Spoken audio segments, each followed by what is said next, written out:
Upadhya.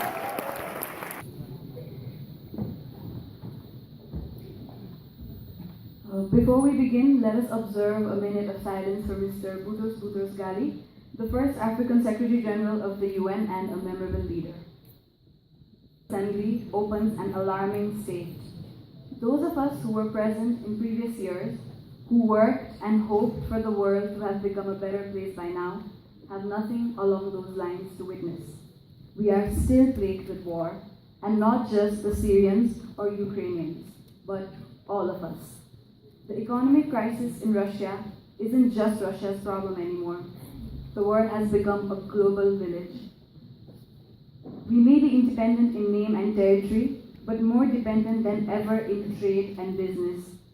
We call ourselves modern, yet we are still trying to find an end to female feticide in South Asia. Our wealth is growing, yet our hearts have shrunk so much that refugees, who are entitled to land for living as much as any one of us here, are drowning in the Mediterranean. The world is calling for solutions, delegates. The few hundreds of you seated here are about to fulfill the visions and aspirations of millions around the world. The challenges you face are daunting, and the time is short. But delegates, the power of speech and consensus is great enough to overcome all. You are here today to serve those in whose name the UN was conceived, we the people. Delegates, your achievements will move the UN efforts forward towards securing a commitment of responsibility from major world powers. Remember that we do not seek to simply imitate the disputatious international relations of the present, but rather to forge harmonious international relations for the future. Excellencies, ladies and gentlemen, the failures of the UN in history do not define it. Its successes do.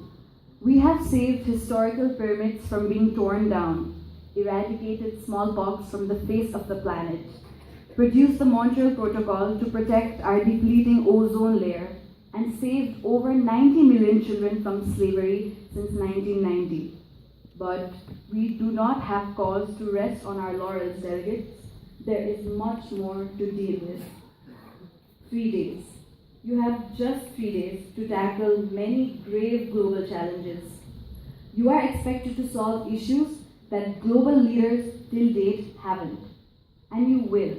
I am confident that by Sunday afternoon, you will have thought of how to eliminate the ISIS and nuclear weapons, of how to protect Rohingyan refugees, rehabilitate victims of the Nepal 2015 earthquake, remedy the Russian economic crisis, and achieve Millennium Development Goals.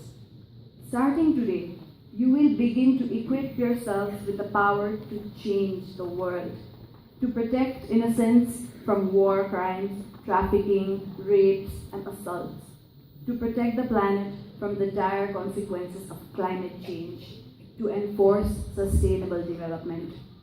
And ultimately, when you have persuaded your committee to adopt your solutions, you will have influenced a generation of future makers. You will have changed the way you and your peers see the world. You will have steered the world's future course of action and consciousness in the right direction. Delegates, you will be equipped to build the future.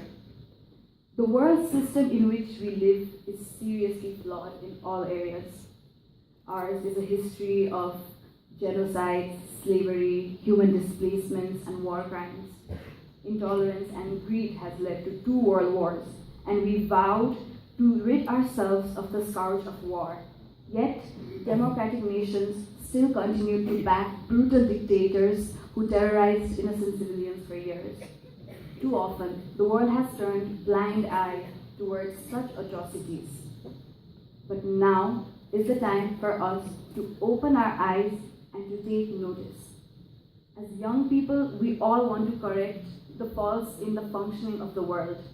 Yet, by the time most youths become adults, they will be trapped in the very same systems that they once resolved to correct. What is it that makes them lose the passion for change? It is nothing more than the lack of a platform. And MUN for us is that platform. We are lucky to have the chance in the next 3 days to build the foundation upon which we will realize our youthful vision when we are adults. We are fortunate that we will not remain dreamers of the dark night, but fighters of the daylight. Let us begin now in making our ideals real. Thank you.